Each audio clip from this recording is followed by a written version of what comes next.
Martin, who is with the Facebook group that you might have seen over the past couple of days, the Buffalo Blizzard 2022.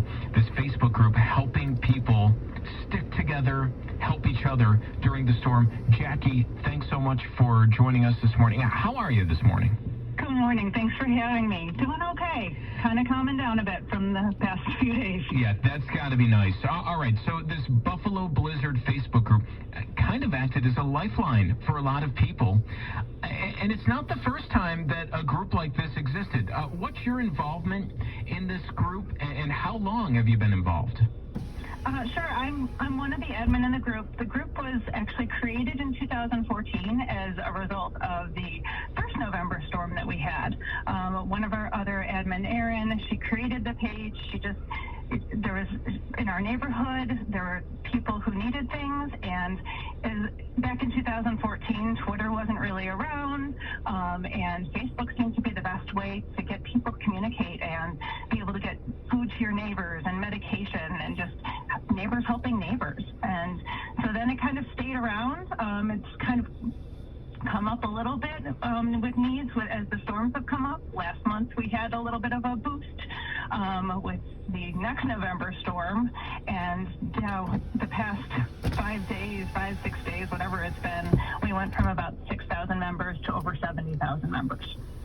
70,000 members all looking for info. And what do people come to the Facebook group for? It's not just, hey, can somebody help me over here? But, I mean, it's probably information, what's going on outside, who's plowed around you, what to expect, a number to call if the power's out. I mean, what kind of info is passed around? Yeah, it's been the absolute range. It's been during the peak of the storm, probably that's the Friday night and Saturday into Sunday morning, we were averaging about 60 poster requests a minute. And it was as simple as, is anyone near this house? I need somebody checked on to, is there still a driving ban?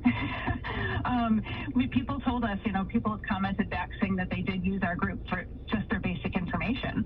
So now we're just trying to be able to funnel that information of what's happening in the community and what supports there are out there.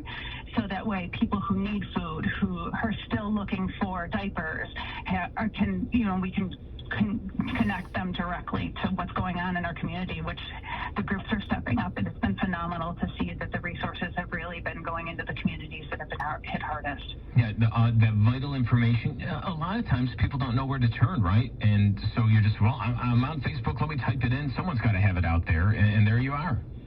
Yeah, that's what we've tried to do. We've gone from just a page of people posting questions and posting, can you help me, or does anybody have any milk, to posting resources, and we're trying to create tabs of, breaking it down by region to make it easier for people to help, to find help, be able to respond to help. And right now, it's now construction and those requests are coming in. So it's really ranged from basic needs to now those longer term things that they need, as well as people still trying to find their cars. Oh, yeah, that's a big, I almost forgot. How could I forget? People trying to find where their vehicle was if it was abandoned. You've got to be just astounded when you see some of the stories shared on this group, especially when it comes to, not just the information part, but putting people into action. I mean, the lengths people will go to help other people who are complete strangers to them.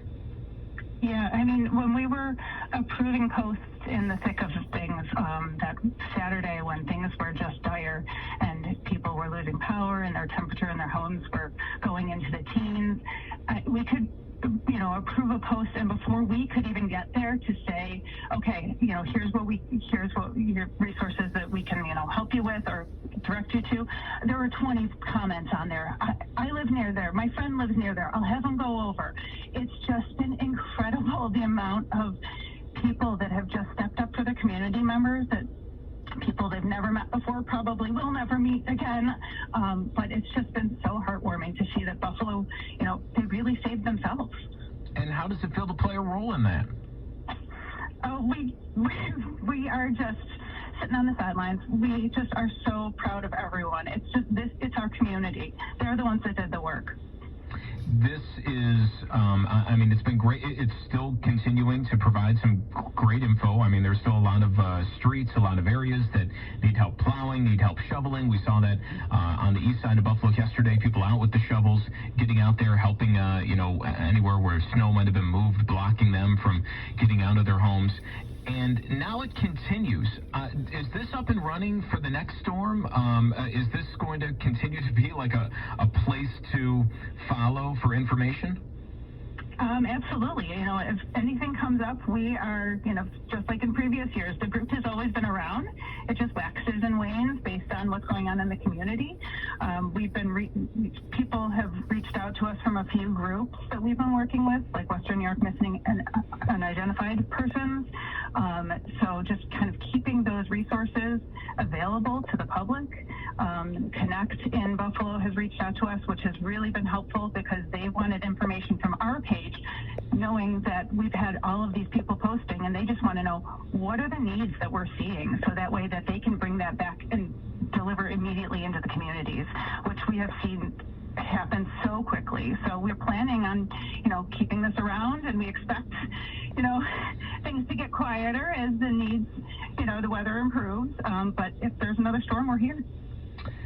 You're there and you're ready to help. Before we let you go, is there anything, from what you've seen over the past couple of days, if people are listening to this wondering where to get involved, I guess first off, what's the easiest way to find this group on Facebook? And second off, what is most asked for? What is the area that people are looking for assistance still? Yeah, so it's Buffalo Blizzard 2022 on Facebook. It's when the group was created in 2014, it was a private group because that was the way Facebook did things. So you still have to request into it. We've been trying to work with Facebook to get it to be a public group, so nobody has to request into it. But we're still working on that. So it's just Buffalo Blizzard 2022. We'll probably be changing the name in a little bit because, as future storms come up. But we're going to keep it as that for now. But we've talked about Buffalo Storm being kind of a long-term piece to look for us. In terms of the needs, we're still seeing people needing the shoveling. So, any opportunities that there are for going out in the communities, especially the east side of Buffalo, and the hardest hit parts of South Buffalo and even the west side as well, those areas really still need the food. They still need the shoveling. We are also seeing, now with the melting, some people needing some construction support. So we're hoping that something in the community or through, the county is going to be able to help people who've had significant damages to their homes.